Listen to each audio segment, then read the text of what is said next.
Yang ada ya. Beli apa tu? Ha? Beli apa tu? Dah ni kasut budak ni. Kasut gaya balik. Yalah tu. Hari tu kan dah beli. Dah ni kasut budak beli di Beko ni. Lek, lek. Bawa beli kasut gaya. Buka. Tapi pelik kotak dia besar ni. Kotak besar. Padahal beli kasut saya budak. Tak apalah, buka lah. Itu baba ukur sendiri dekat kaki balik masa balik dia. Oh, tengok kasut ni macam murah lagi. Besar kotak dia ni. Besar. Tulis saja ni. Estate ni, estate. Comel kasut ni. Oh, bukan kasut budak ni besar. Apa? Besar ni. Kasut balik ke balik? Salah ni. Tapi comel kasut dia. Dekat sini. Tengok. Comel kasut dia.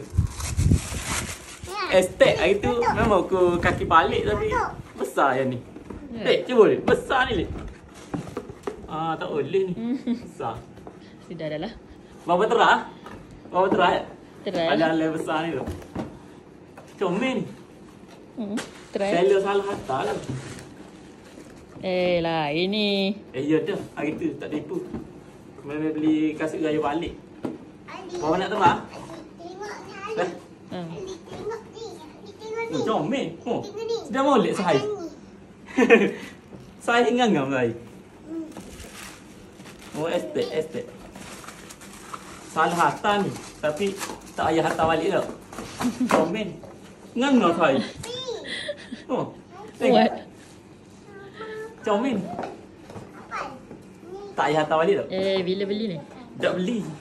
Kalau ni harga murah ya, tapi kasut balik memang nak beli kasut balik itu. Comel ni. Dia dekat sikit. Lembut molek ya. Comel model ni. Kala dia comel. Ni boleh pakai hari-hari. Ya. Try. Tak payah hantar dah. Tak payah return kasut balik, baba beli lain. Oh, boleh pula lah ke mama? Boleh. Okay tak? Comel tak ni? Comel. Comel. Dalam je lembut dalam. Sama dengan baju. Kalau memang bawa beli beg kuning ya hari tu. Murah ya. Ya. Kos RM1. Kos. Nanti.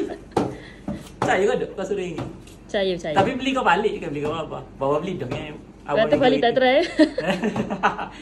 Balik ni terang ke? Besar ni tu. Comel. Nanti mana? Oh, tinggi lompat. Beg kuning lah. Ada. Tak kira ni lah dah. Tak payah hantar ni dah. Tak payah. Comel. Kayak tu.